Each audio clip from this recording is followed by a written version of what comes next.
Dagdag kaalaman po. Viral po ngayon sa social media ang video ng mga baby na ayaw sa damo.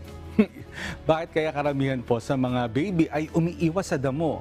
Meron kaya silang nalalaman na hindi po natin alam?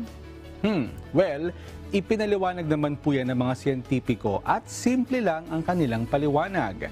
Ang nakakakiliti at medyo matalas na texture ng mga damo ay ayaw ng mga babies.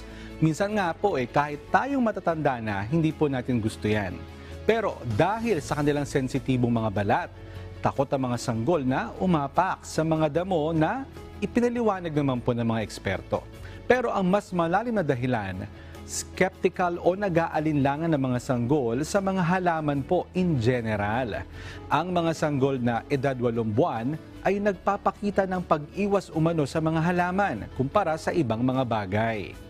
Sinasabi ng mga eksperto na posibleng nakatatak na sa utak ng mga sanggol na mapanganib ang mga halaman at baka sila malaso nito.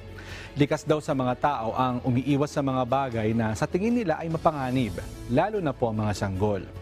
Bagamat hindi naman po lahat ng mga babies ay ganito, meron naman mga ilan na matatapang na tumatapak sa damo nang walang pag-aalinlangan.